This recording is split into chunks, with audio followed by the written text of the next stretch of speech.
Back to my YouTube channel Montu's vlog. পুনৰবাৰ মন্টুজ ব্লগলৈ আপোনালোকক স্বাগতম জনাইছোঁ। চ' আজি আমি আহিছোঁ গুইজান, তিনচুকীয়া জিলাৰ অন্তৰ্গত গুইজানৰ এডোখৰ মানে নদী কিনাৰত আহিছোঁ। চ' কেনেকুৱা পৰিস্থিতি, মই প্ৰায় ইয়াত 2-3 দিনমানৰ আগতে বৰষুণ দি থকা সময়ত আহিছিলোঁ। চ' তেতিয়াতো এইখিনি জেগা পূৰা পানীৰে পূৰা ভৰ্তি হৈ আছিলে।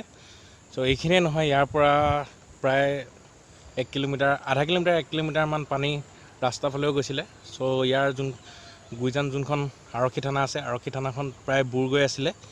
চ' সিমানখিনিলৈকে মানুহ অহা যোৱাত অসুবিধা বহুত হৈছিলে, আৰু ইয়াত যোনখিনি মানুহৰ ঘৰ আছে সেই মানুহখিনিৰ বহুত আপদ হৈছিলে।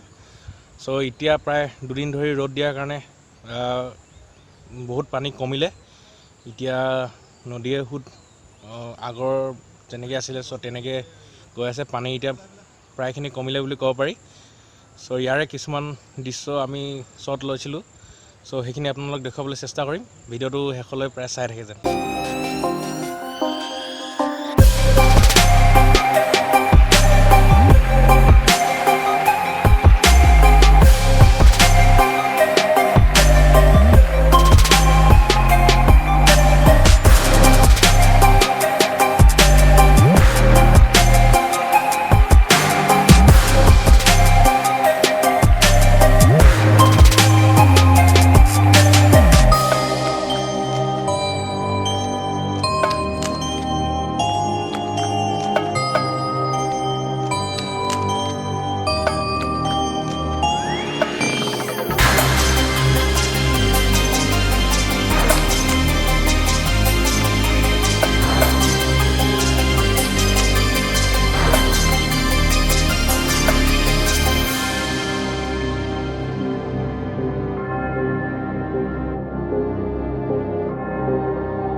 বানপানী কবলৰ পৰা এতিয়া মানুহখিনি বহুতো হাত সাৰিব পাৰিছে। বহুতখিনি পানী কমিলে।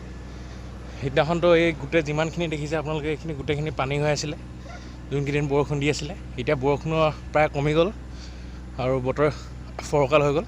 ফৰকাল হোৱাৰ বাবে ইয়াত এতিয়া বহুত পানী কমিলে, প্ৰায় আগৰ দৰে হৈ গ'ল, কিন্তু পলস পেলাই গ'ল বানপানীয়ে। চ' তথাপিও মানুহখিনি এতিয়া বহুত শান্তিত আছে। মহামাৰী আহিছে যদিও সেইখিনি চৰকাৰে যিমানখিনি পাৰিছে সহায় কৰি আছে। চ' এইখিনিয়ে এতিয়া চাই থাকক আৰু ব্লগটো আগলৈ।